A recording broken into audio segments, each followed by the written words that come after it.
Сабир Габитов 1971 елдан руль артында. Аңа төрле транспорт чараларын иярләргә туры килә. Шулай да иң зур җаваплылыкны мәктәп автобусы руле артында тоясың ди ул. Шуңа да автобусы көйсезләнеп киткәч, аны үзе ремонтларга алынган. Видалозыр автобусым. Бugün 4 шекен инде ясыйбыз. Әзерәк калмады, mesela шунда дирек причиналар булды. Бugün ясап бетерәбез инде алатырыз.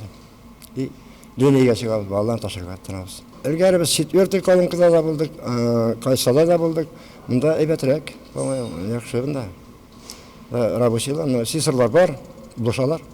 Ремонтлыйм дисәң гараж, транспорт кую урыннары, квалификацияле белгечләр, сыйфатлы техник хезмәт, быелдан башлап мәктәп автобуслары мәсьәләсе күпкә яхшырыр дип көтелә.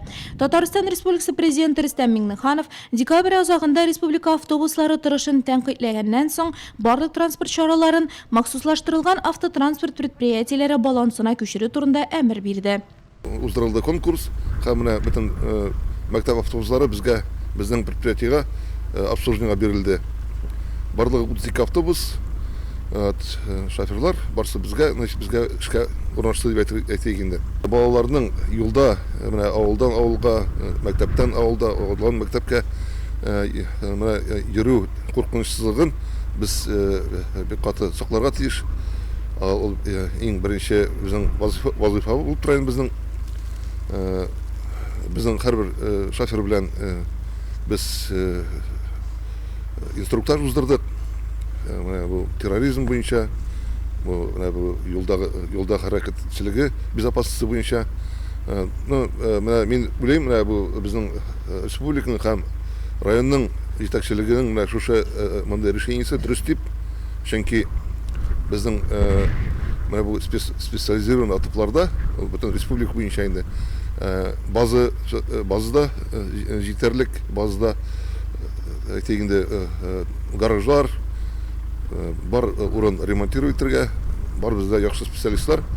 Менә шушы автобусларны һәрвакытта төзеп торырга, ремонтларга үзләренең вазифаларын яхшы итеп эшләтергән җегетләребез бик күп.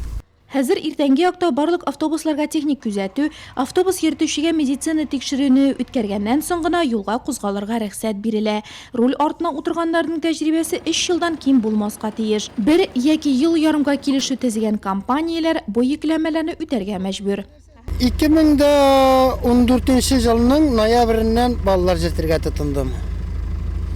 Менә 8нче мәктәптә түбән ырлатан балаларны җертәм. Техобслуживание бар, специалистлары бар. Менә кайттым тулы ясатырга, май алыштырырга, майларга буш вакытта.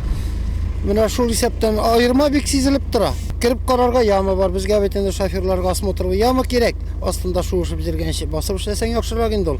Яңа кагыйдәләр исемлегендә барлык мәктәп автобусларының ГЛОНАСС системасына тоташкан булу турында да пункт бар. Бу автобуслар инде барысы да ГЛОНАСС системасына теркәлгән. Алар бит инде тикшерелеп тора. Һәркемне иртән ничәгә кирәк обратный связьгә чыгалар. Казан белән менә ГЛОНАСС системасының мониторингта утыручы специалистлар белән. Әгәр автобус күренмәсә, автобус ишетмәсәләр, йөртүче водитель обратный связьгә чыга алмый икән ГЛОНАСС системасында, нәрсә булса да проблема булса, ул чиракта автобус рейска чыгарылмый. Моның сында инде хәзер безнең ГАИ хезмәткәрләре бик каты эшләр, аны күзәтәләр, тикшерәләр. Автобус йөртүчеләр үзгәрешләрне тиз арада чамалап алса да, нәни пассажирлар ни әйтер? Монысын вакыт күрсәтәчәк. Балалар куркынычсызлыгы ягыннан бу шактый алга китеш булачак дип ышанасы килә.